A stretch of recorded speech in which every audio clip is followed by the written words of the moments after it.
Halo, perkenalkan nama aku Astrid Dewanti, NIM 230201181200007 dari jurusan Teknologi Pangan, Fakultas Peternakan dan Pertanian Universitas Diponegoro Semarang. Video ini dibuat untuk pemenuhan nilai praktikum mata kuliah Iptek Daging. Nah, di sini aku akan membuat salah satu produk olahan daging yaitu bakso dengan bahan dasarnya yaitu daging ayam. Nah, bagaimana sih cara pembuatan bakso dan bahan apa aja yang digunakan dalam pembuatan bakso? Oleh karena itu, ikutin terus ya videonya.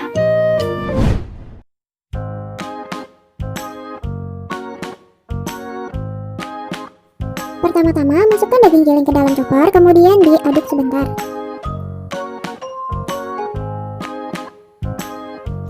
Lalu, tambahkan es batu sebanyak 75 gram, lalu aduk hingga merata.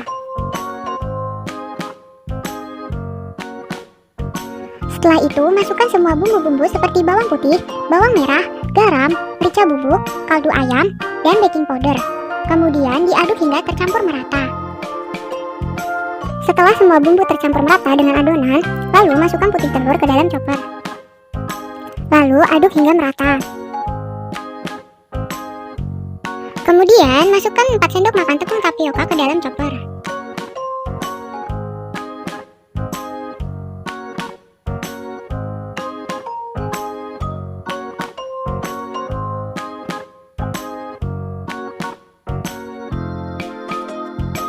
Adonan yang telah tercampur merata kemudian dipindahkan ke dalam wadah. Selanjutnya yaitu proses pemasakan bakso. Lalu bentuk adonan menjadi bulat-bulat menggunakan tangan dan dipastikan tangan yang untuk membentuk adonan dalam kondisi bersih. Setelah itu rebus bakso hingga matang. Biasanya ditandai dengan mengapung pada permukaan air. Oke, langsung aja kita ke pembahasan bagaimana sih warna, tekstur, aroma, dan rasa pada bakso yang telah aku buat dan bagaimana jika dibandingkan dengan bakso komersil yang ada di pasaran. Untuk yang pertama, di sini aku akan membandingkan bakso komersil, yang ini bakso cam, dan ini bakso yang aku buat dari segi warnanya. Nah, jika dilihat dari segi warnanya, bakso komersil itu memiliki warna putih keabuan dan bakso yang aku buat itu juga memiliki warna putih keabuan. Nah, jadi kedua bakso ini itu memiliki warna yang sama. Nah, kenapa sih kok warnanya putih keabuan? Nah, warna putih keabuan pada bakso dipengaruhi oleh bahan dasarnya yaitu daging ayam, di mana warna daging ayam umumnya memiliki warna cenderung putih. Hal ini dikarenakan konsentrasi kandungan mioglobin dan hemoglobin di dalam daging ayam lebih sedikit dibandingkan dengan daging-daging lainnya seperti daging sapi. Oleh karena itu, pada saat bakso dimasak, dia akan mengalami perubahan warna menjadi putih keabuan.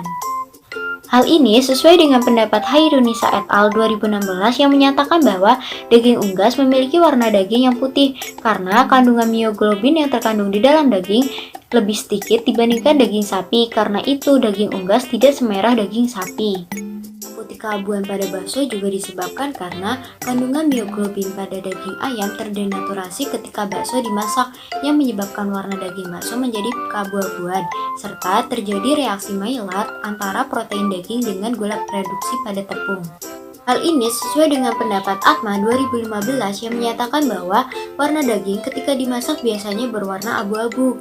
Perubahan warna tersebut disebabkan karena adanya proses pemanasan yang menyebabkan terjadinya denaturasi mioglobin sehingga terjadi perubahan warna menjadi coklat abu-abu, serta juga disebabkan karena adanya reaksi Maillard antara protein daging yang mengandung asam amino dengan gula reduksi dari tepung. Yang kedua, di sini aku akan membandingkan berdasarkan dari segi teksturnya.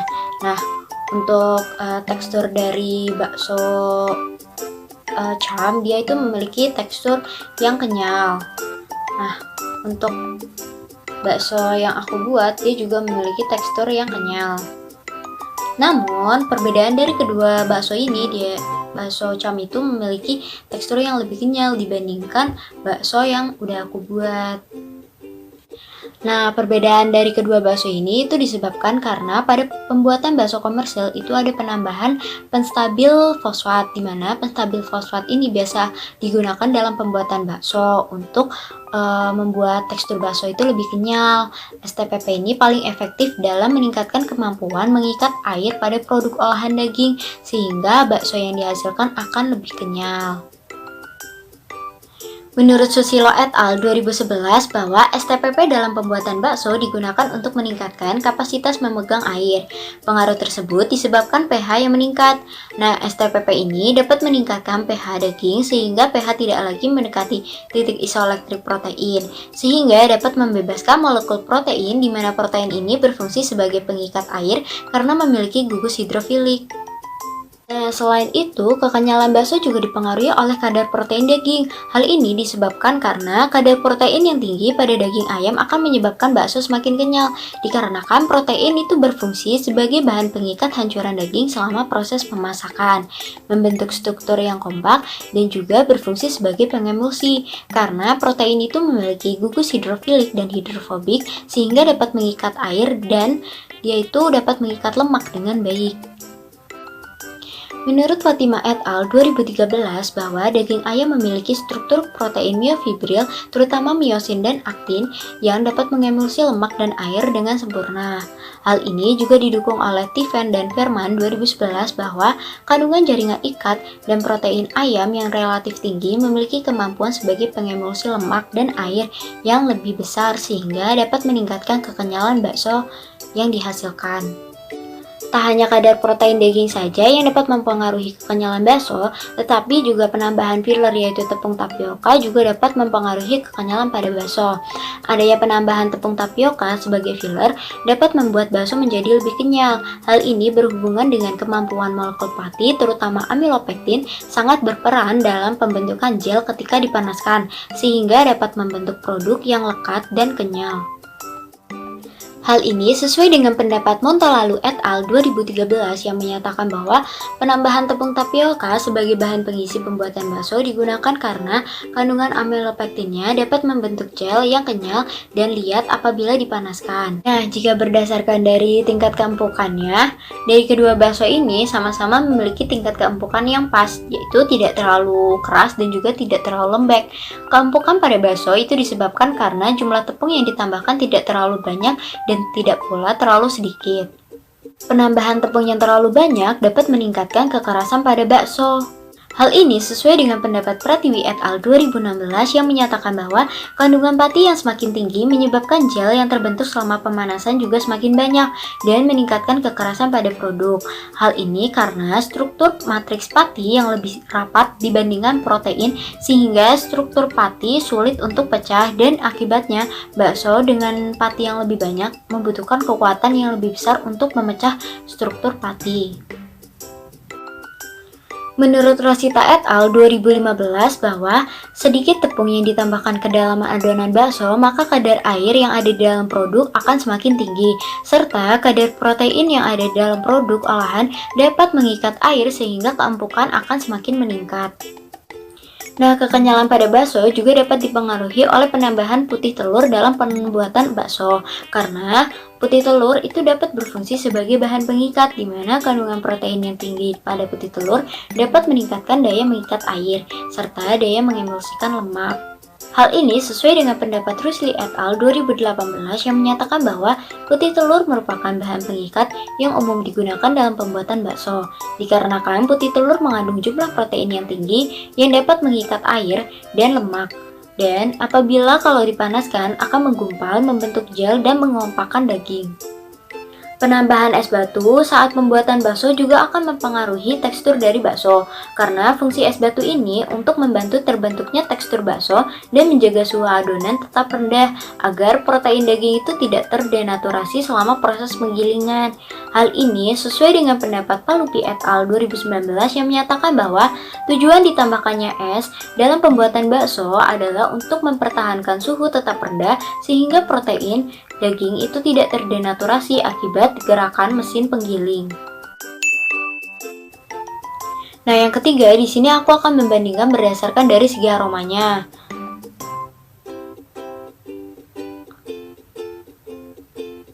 Nah, berdasarkan dari hasil pembawaan aku, kedua bakso ini dia itu memiliki aroma khas daging ayam dan juga aroma dari bumbu-bumbu yang ditambahkan dalam proses pembuatannya.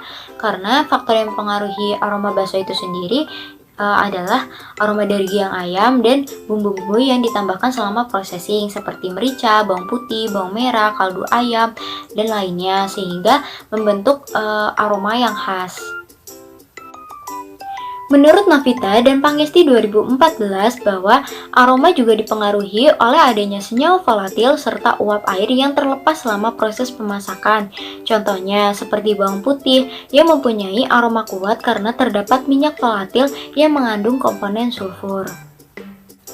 Tak hanya bawang putih saja, namun bumbu-bumbu yang lain juga memiliki senyawa volatil yang dapat memberikan aroma yang khas pada bakso.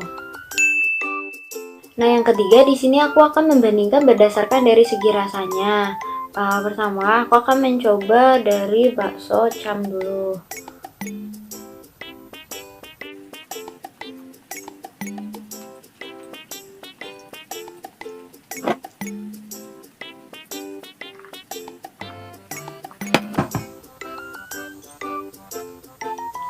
Yang kedua ini bakso yang aku buat.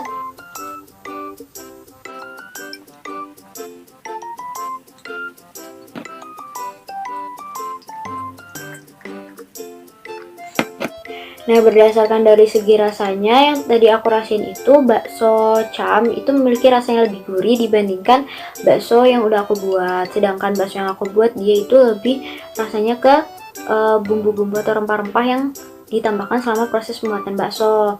Nah, kenapa si bakso cam ini memiliki rasa yang lebih gurih? Dikarenakan dalam proses pembuatan bakso cam itu ada penambahan MSG, di mana MSG ini yang bertanggung jawab atau memberikan rasa gurih pada bakso.